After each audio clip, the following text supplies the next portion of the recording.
Okay,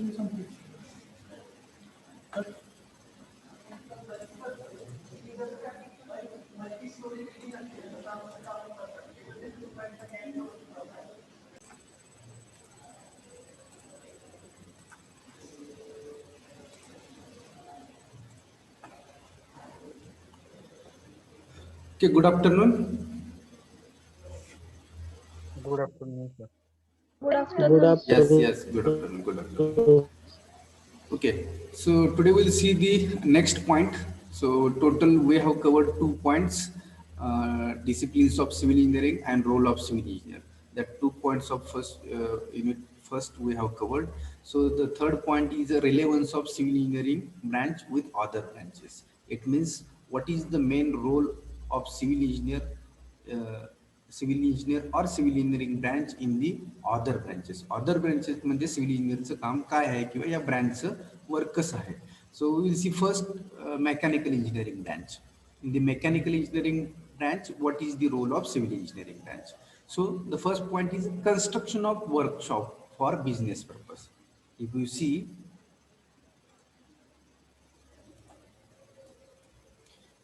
here, construction of workshop for business purpose. Now the mechanical engineer and mechanical engineering branch having the work of manufacturing म्हणजे बऱ्यापैकी machineries असतील, काही मोठे मोठे vehicles असतील, ते मॅन्युफॅक्चरिंग करायचं काम कशामध्ये होतं तर मेकॅनिकल इंडस्ट्रीमध्ये होतं. तर मेकॅनिकल इंजिनियर मग काय करतात, त्याच्यासाठी इंडस्ट्री ओपन करतात. मग इंडस्ट्री म्हणजे काय, एक मोठं शेड आहे, इंडस्ट्रीयल शेड, की ज्याच्यामध्ये तुमच्या जे काय मेकॅनिकल इंजिनिअरिंगचे प्रोडक्ट्स बाहेर पडणार आहेत, मग ते बी व्हेकलचे पार्ट्स असतील, मोठ्या मोठ्या मशिनरी असतील किंवा अदर मेकॅनिकल इन्स्ट्रुमेंट्स असतील, की जे आपण जनरली इन्स्ट्रुमेंट वापरतो ते मेकॅनिकल इंजिनिअरिंग थ्रूच आपल्याकडे आलेले असतात. हे जे सगळे पार्ट किंवा इन्स्ट्रुमेंट हे कुठं तयार होतात तर वर्कशॉपमध्ये तयार होतात. मग वर्कशॉप म्हणजेच काय, एक मेकॅनिकल इंजिनिअरनी किंवा ओनरनी तयार केलेलं एक वर्कशॉप आहे आणि त्याच्यामध्ये त्या पद्धतीचे प्रोडक्ट्स तयार होत असतात. आता ते वर्कशॉप किंवा त्याच्यासाठी लागणारं शेड आहे ते कोण डिझाईन किंवा प्लॅन करताय तर सिव्हिल इंजिनियर करतो. So construction of workshop for the business म्हणजे मेकॅनिकल इंजिनियरचा बिझनेस म्हणून जे वर्कशॉप कन्स्ट्रक्ट केलं जाणार आहे ते कोण करणार आहे तर civil engineer. So what include in this workshop, त्या वर्कशॉपमध्ये इन्क्लूड काय होते, conduct survey for selection of site. ते पर्टिक्युलर वर्कशॉप कन्स्ट्रक्ट करण्यासाठी जी साईट सिलेक्ट करावी लागेल, की ती साईट व्यवस्थित, लोकेशन व्यवस्थित आहे की नाही, स्लोप चांगला आहे की नाही, ग्राउंडची लेवल कशी आहे, depends upon capacity of the workshop and requirement of workshop. 10 एकरची लँड रिक्वायर्ड आहे आणि 2 एकरच लँड अवेलेबल आहे. Is this site is accessible? बरोबर आहे का? वर्कशॉप कन्स्ट्रक्ट करण्यासाठी 10 एकरची रिक्वायरमेंट आहे ओनरची आणि अवेलेबल लँड किती आहे, 2 एकर. कसं कन्स्ट्रक्ट करणार, त्याच्यामध्ये नाही कन्स्ट्रक्ट करू शकणार. So as per the requirement of owner, owner कोण आहे, मेकॅनिकल इंजिनिअरिंग ब्रँच किंवा मेकॅनिकल इंजिनियर, त्याची रिक्वायरमेंट वर्कशॉपची कोण फुलफिल करणार आहे तर सिव्हिल इंजिनियर करणार आहे. मग त्याच्यासाठी तो सर्वे करेल, the site is available or easily accessible for the workshop site. Then preparing plan. मग एकदा साईट फायनल झाली की तो काय करणार आहे सिव्हिल इंजिनियर, किती एरियामध्ये काय रिक्वायरमेंट आहे त्या ब्रँचची किंवा त्या इंजिनियरची, मेकॅनिकल इंजिनियर, त्याच्याप्रमाणे तो प्लॅन तयार करणार. किंवा कशाचं मॅन्युफॅक्चरिंग होणार आहे त्याच्यावरून युनिट्स तयार करणार. सपोज दूध डेअरी असेल, दूध डेअरीमधले इन्स्ट्रुमेंट किंवा जे काय सेटअप आहे तो वेगळा असेल, तोच ट्रॅक्टर मॅन्युफॅक्चरिंगचे जर पार्ट असतील तर त्याचा वेगळा असेल, तोच 4 व्हीलर 2 व्हीलरची असेल तर त्याच्यासाठी वेगळा असेल. त्याच्यामुळं वर्कशॉपची रिक्वायरमेंट ही डिपेंड्स अपॉन कोणता प्रोडक्ट तयार होणार आहे त्याच्यावरून सिव्हिल इंजिनियर काय करणार, प्लॅन तयार करणार. Preparing design and drawing. Third stage काय येते मग सिव्हिल इंजिनियरची या वर्कशॉप प्लॅनमध्ये, प्रिपेरिंग डिझाईन आणि ड्रॉइंग. मग ते डिझाईन स्टील स्ट्रक्चर्स असेल किंवा आरसी स्ट्रक्चर्स असेल. जनरली कोणत्या टाईपचं स्ट्रक्चर असतं वर्कशॉपसाठी, इंडस्ट्रियल शेडसाठी, कोण सांगेल? Steel. Steel structure.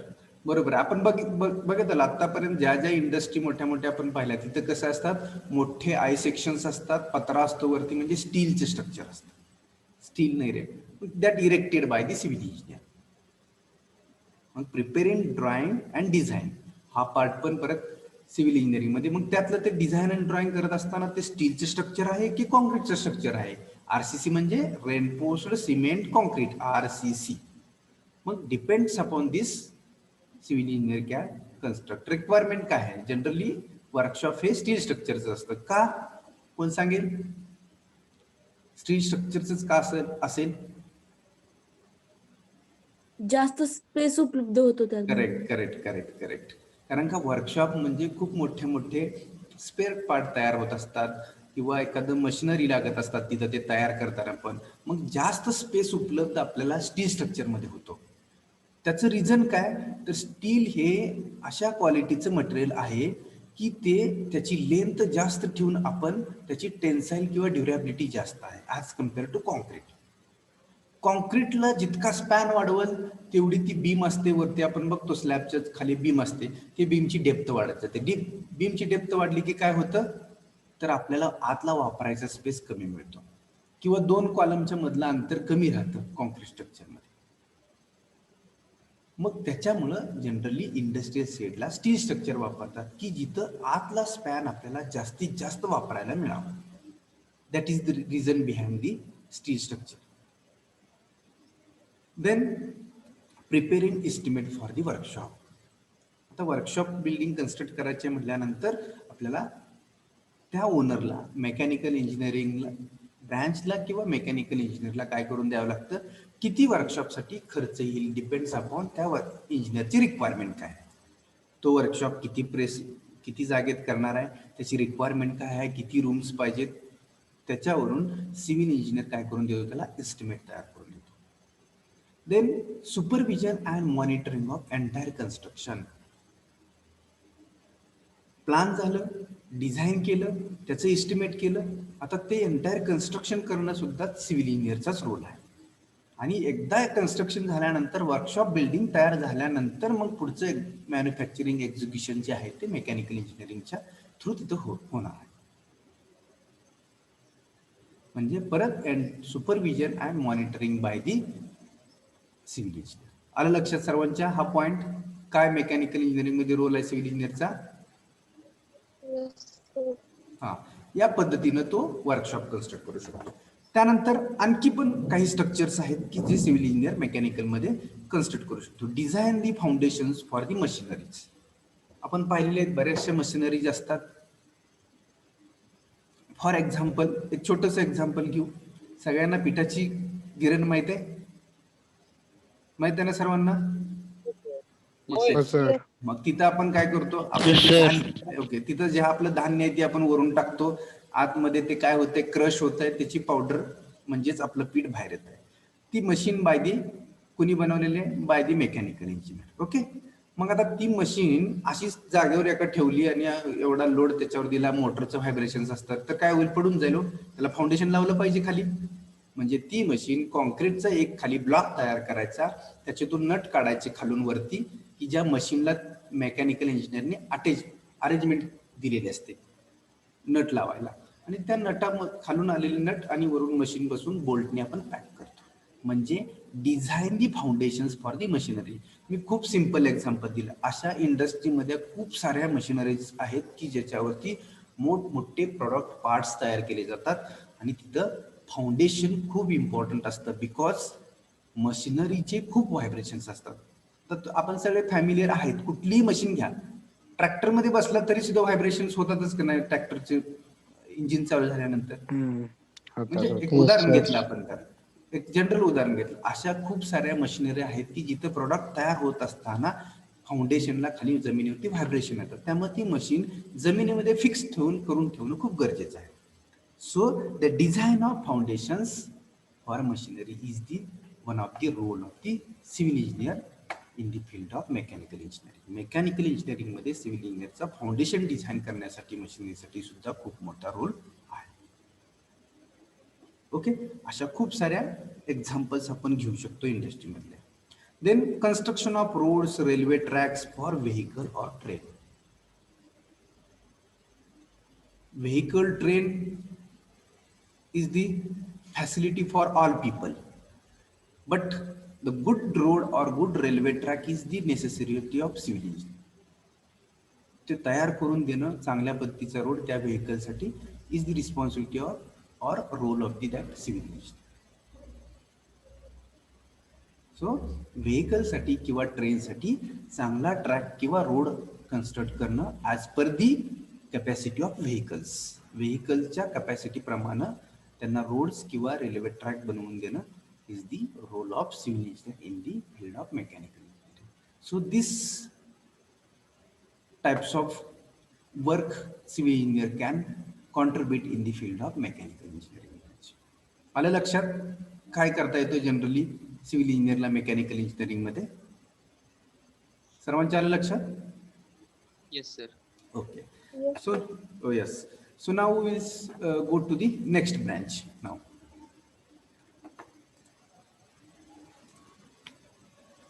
So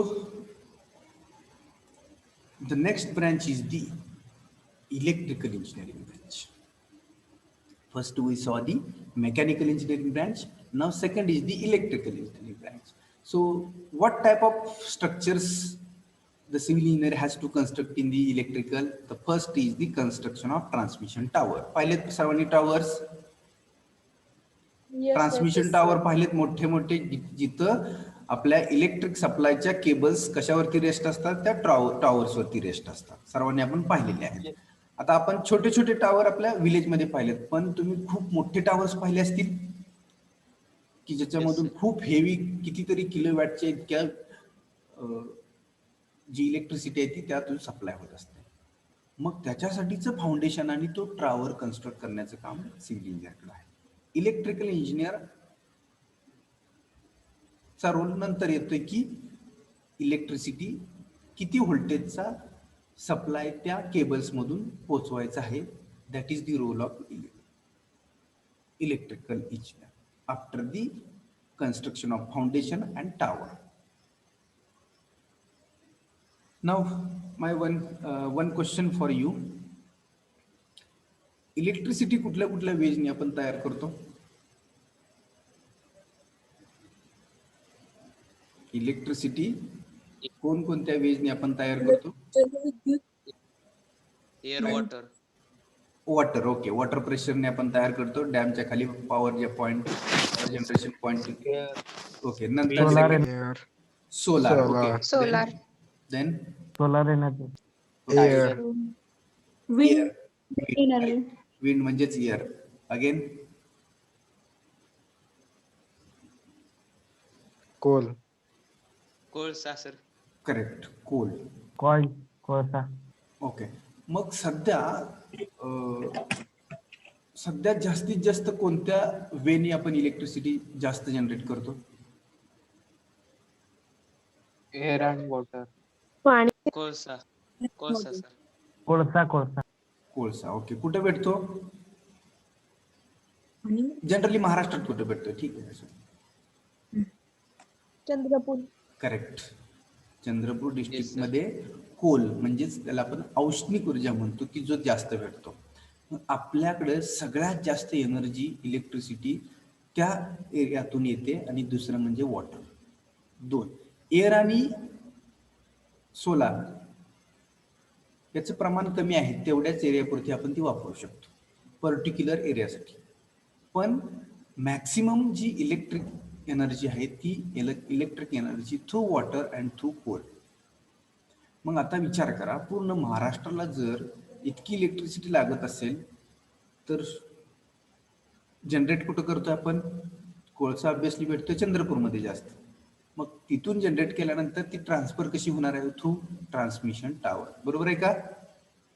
through transmission टावरच तिथली इलेक्ट्रिसिटी आपण इलेक्ट्रिक एनर्जी या ठिकाणी ट्रान्सफर करणार. मग त्यासाठीचे मग ती 1 वॅट 2 वॅट मध्ये ट्रान्सफर करून चालेल का हो? No, sir. Because we are using huge amount of electricity. मग त्याच्यासाठी तुम्ही बरं, कोणाला माहित आहे का एका गावासाठी किती केवीचं युनिट असतं? जनरल क्वेश्चन आहे. माहित नाही सर. सर एक जनरल एखादं छोटं गाव असेल, एक 3000-4000 लोकसंख्येपर्यंत, तर किती किलोवॅट? जनरली 1100 केवी ची एक लाईन असते, किंवा एक तुमचा आपण काय म्हणतो त्याला,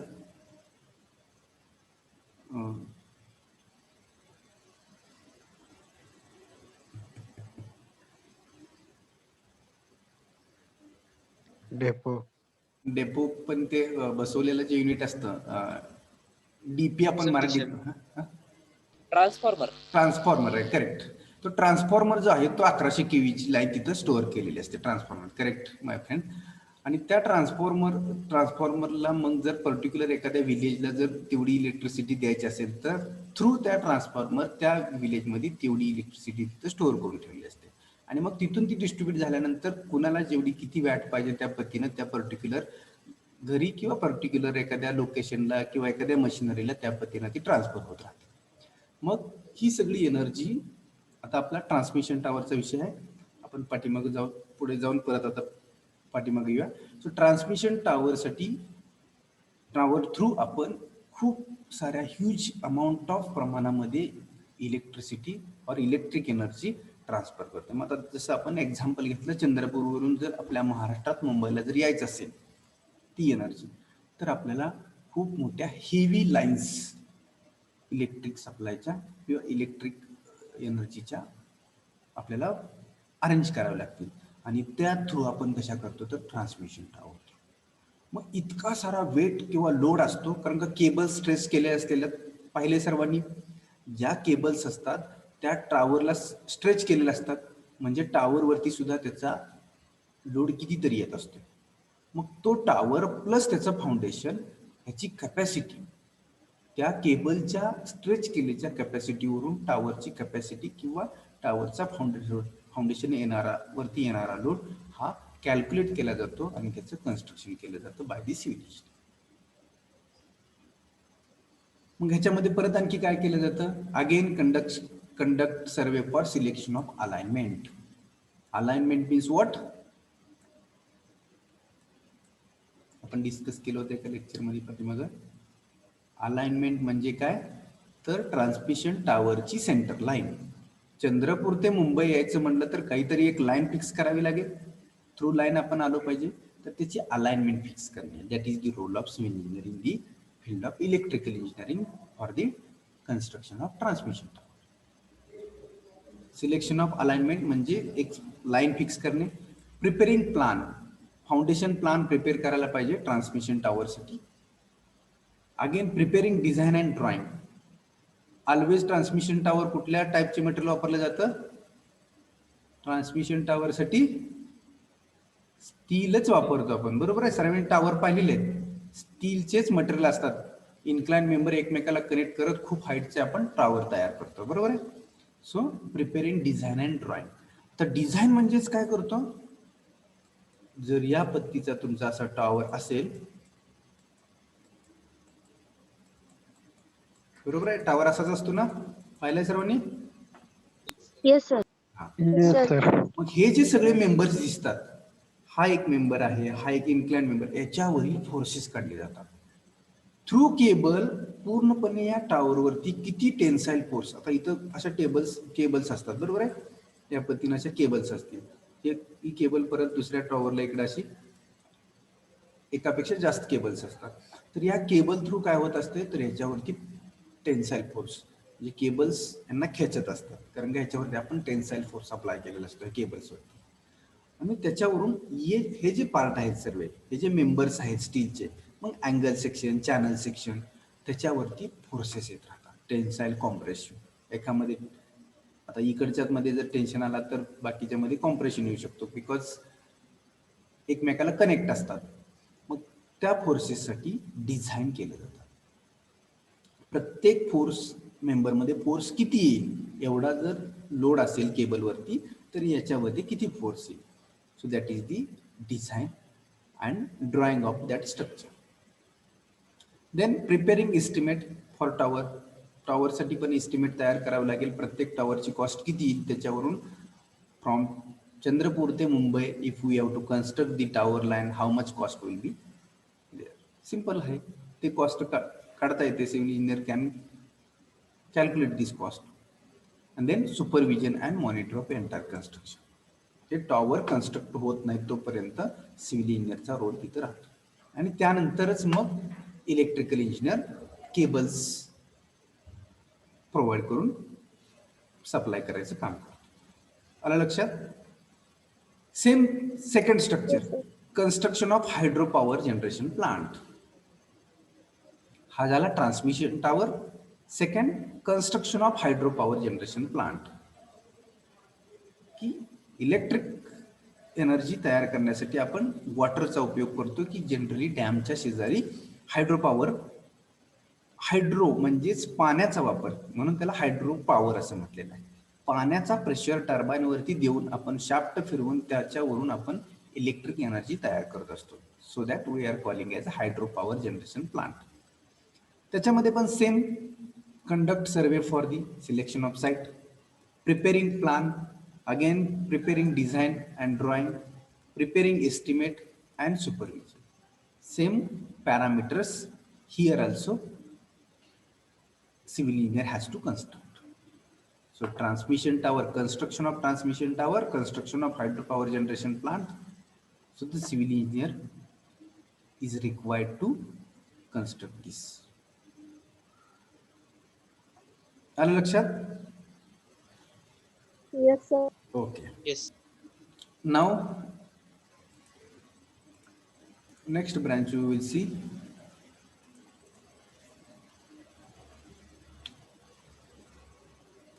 So again, next branch is the automobile engineering branch.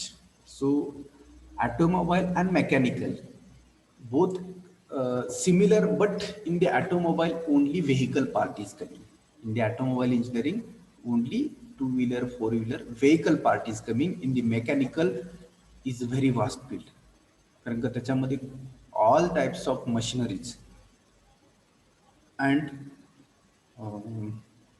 जे काही प्रोडक्ट तयार केले जाणार आहेत, की ज्या मशिनरी यूज करून कुठलेही प्रोडक्ट, मग ऑल फील्ड मधले प्रोडक्ट मशिनरीचा यूज करून तयार केले जातात, ते सगळे मेकॅनिकल मध्ये जातात.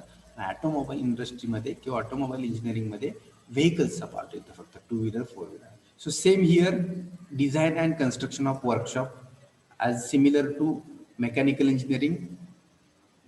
जे काही व्हेकलचे पार्ट्स आहेत सगळे, ते पार्ट्स कुठे होणार आहेत तयार? वर्कशॉपमध्येच तयार होणार आहेत, आणि त्या वर्कशॉपमध्ये मशिनरीच्या अंडर ते तयार होतील.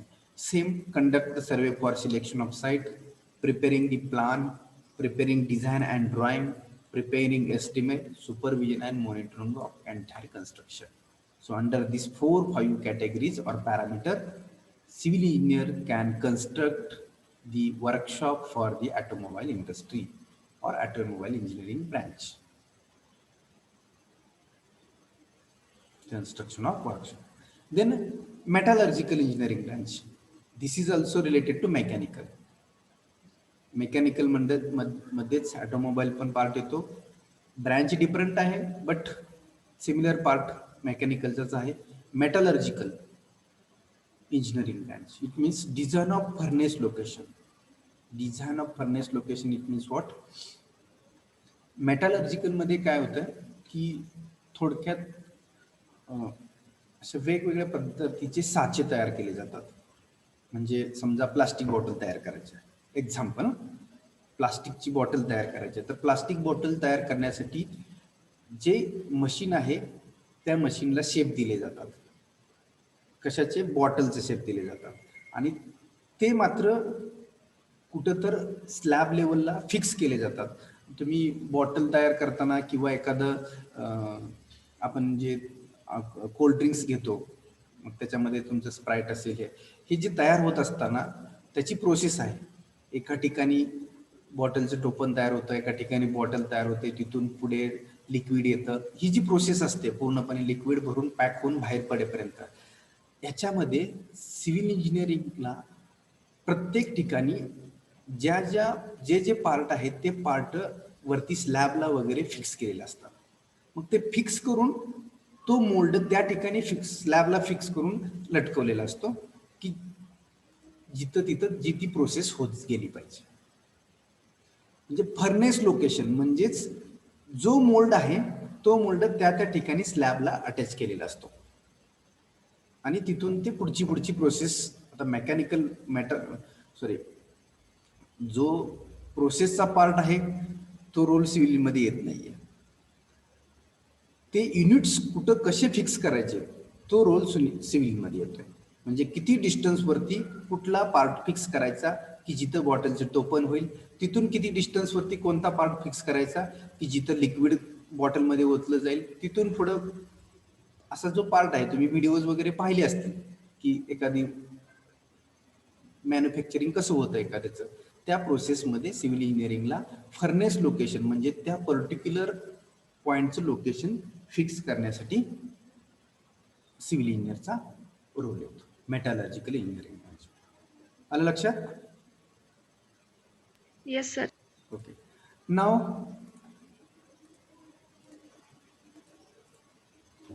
next is the marine engineering. Next branch is the marine engineering. What includes in the marine engineering? Design and construction of port. As we have discussed, port, harbor, jetty. This part we have discussed. Jetty म्हणजे काय सांगतो? So design and construction of port. Port म्हणजे मी काय सांगितलं तुम्हाला, समुद्रामधून येणारं जे काही तुमचं गुड्स मटेरियल आहे ते समुद्रावरती किनाऱ्याला कुठेतरी त्याचं लोडिंग अनलोडिंग होणं गरजेचं आहे. मग त्याच्यासाठी जो एंटायर समुद्राकडीचा एरिया असतो जिथं सगळं होल कन्स्ट्रक्शन केलेलं असतं, that is non as the port. की ती लोकेशन की जिथं पूर्णपणे तुमचं मटेरियल उतरलं जाणार आहे, चढवलं जाणार आहे आणि जो एरिया सगळा कन्स्ट्रक्ट केलेला असतो तो सगळा पोर्ट असतो. Design and construction of harbour. Harbour is the area where construction is done for the purpose of man and vehicles come up to दी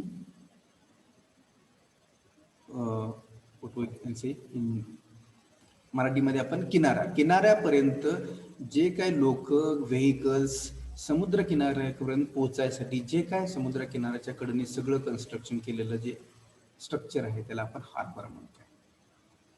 आणि डॉक्स सांगितलं होतं, सपोज हा समुद्र किनारा असेल, इकडे सगळं वॉटर असेल, तर असा आतमध्ये डॉक्सचा पार्ट असतो, हा कन्स्ट्रक्ट केलेला पार्ट असतो तो हार्बर असतो सगळा, आणि इकडे वॉटर असतं सगळं. मग तुमचं शिप येतं या ठिकाणी उभं राहतं, इथं सगळं लोडिंग अनलोडिंग होतं शिपमधल्या याचं, आणि परत ते या पार्टवरून बाहेरच्या वगैरे येतं. सो हा सगळा पाणी आहे तुमचं इकडे सगळं इकडेच्या बरोबर. मग हे शिप या ठिकाणी येऊन उभं राहतं, त्याला डॉक म्हणतो. जेट्टी इज एक सेम डॉक सारखं स्ट्रक्चर असतं जेट्टी, सिमिलर टू डॉक, की जिथं शिप्स तुमचे लोडिंग अनलोडिंग झाल्यानंतर थोडक्यात पार्किंगसाठी उभे राहतात. What is jetty? Jetty is a structure like dock, पण तिथं पार्किंगसाठी तुमचे शिप्स उभे राहतात लोडिंग अनलोडिंग झाल्यानंतर. So design and construction of jetty. So in the marine engineering, design construction of port, design construction of harbor and design construction of jetty, these parts comes under the marine engineering. आलं लक्षात? आता ह्याचा detail study हे कसं करायचं हा civil engineering म्हणजे detail study आहे, पण त्या ब्रँच मध्ये पर्टिक्युलर सिव्हिलचा रोल काय, that is here. Then next chemical engineering branch. In the chemical engineering branch again design and construction of factory. So factory chemical म्हणजे कोणता पार्ट येतो, लिक्विड, बरोबर आहे. केमिकल म्हटलं की लिक्विड पार्ट आला. मग तो वॉटर पासून कुठलेही केमिकल्स असतील ते केमिकल्स कशामध्ये, पाण्यामध्येच मिसळून काहीतरी तयार केलेलं असतं, मग त्याच्यासाठीची फॅक्टरी. मग तो पार्ट कशामध्ये येतो, जनरली पाईपलाईन मध्ये जातो. बघा लक्षात येते का, केमिकल मधला म्हणजे एक लिक्विड येते, ती लिक्विड पार्ट कशामध्ये जातोय, तर तो पाईप मधून मूव्ह होत असते. So design and construction of factory. मग फॅक्टरी कन्स्ट्रक्ट करत असताना जी काही केमिकल इंजिनिअरिंगची रिक्वायरमेंट आहे, कोणत्या टाईपसाठी कोणती केमिकल इंडस्ट्री आहे. If you take the example of milk, दुधाची फॅक्टरी घेतली तर त्याच्यातून जी काही प्रोसेस होणार आहे किंवा मटेरियल कुठलं असणार, लिक्विड मटेरियल त्या ठिकाणी तुमचं दूध मिल्क असणार आहे, त्याच्यामधून जे काही प्रोडक्ट तयार होणार आहेत त्याच्यासाठी जी फॅक्टरी कन्स्ट्रक्ट करणार, that is the milk factory. Similarly other भरपूर अशा फॅक्टरीज आहेत की जिथं तुम्हाला केमिकल यूज करून काहीतरी प्रोडक्ट तयार केले जातात. मग ती फॅक्टरी कन्स्ट्रक्ट करण्यासाठी the civil engineer has to construct the factories for the chemical engineering. Then next, construction of chemical storage plant. So many places the chemical for the construction of any production of any chemical युक्त product जे असतील ते construct करण्यासाठी आपल्याला storage plant लागतात. So civil engineer has to construct that storage plant in the field of chemical engineering. Again, provision of water supply for processing. जसं की आपण चर्चा केली की लिक्विड हा मेजर पार्ट येतो केमिकल मध्ये आणि विदाउट वॉटर लिक्विड प्रोसेस होत नाही. So for process purpose provision of water. So in this field, construction of factory, construction of chemical storage plant, provision of water supply for processing, the civil engineer role is important. Similarly, computer science and engineering branch. In the computer science and engineering branch, again civil engineer having role. That what is the role of civil engineer in the computer science branch? See, provide the data for making software in the field of civil engineering. Civil engineering फील्डमध्ये वापरण्यासाठी एखादं software तयार करायचं असेल तर त्याचं input जी आहेत requirement आहे ती कॉम्प्युटर इंजिनियरला सिव्हिल इंजिनियर थ्रू दिली गेली पाहिजे, तरच सिव्हिल इंजिनिअरिंग फील्डमधलं सॉफ्टवेअर जमेल. कारण का कॉम्प्युटर इंजिनियरला सिव्हिलमधलं कशा फील्डमधलं सॉफ्टवेअर करायचं नॉलेज नसणार आहे, फक्त त्यांना सॉफ्टवेअर तयार करायचं नॉलेज आहे. बट त्याचे इनपुट्स काय, that inputs has to give by the civil engineer. And last branch is the electronics and telecommunication engineering branch. In the electronics and telecommunication branch, now आपण सर्वजण सध्या डिजिटल इन्स्ट्रुमेंट वापरतो. तर digital instrument वापरत असताना मग ती डिजिटल इन्स्ट्रुमेंट मी तुम्हाला आपण जो बेसिक पार्ट आहे ह्याच्या अगोदर पाहिला, त्याच्यामध्ये बरेचसे इन्स्ट्रुमेंट सर्वे करण्यासाठी जी इन्स्ट्रुमेंट वापरतो, टोटल स्टेशन सांगितलं, इलेक्ट्रॉनिक्स डिस्टन्स मेजरमेंट सांगितलं, की जी इन्स्ट्रुमेंट वापरण्यासाठी आपल्याला ते made by electronics engineer, but the information has to give by civil engineer. Similarly GPS technology navigation purpose साठी, that technology under the electronics, but the input given by the civil engineer.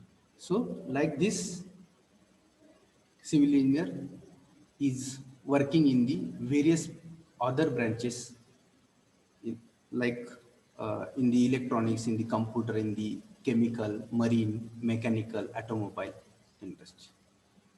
आलं लक्षात सर्वांच्या? Yes, sir. Yes, sir. Okay, just a minute. Yes, sir. Our time is closing. We will stop. Just I will take attendance. Remaining part we will see later.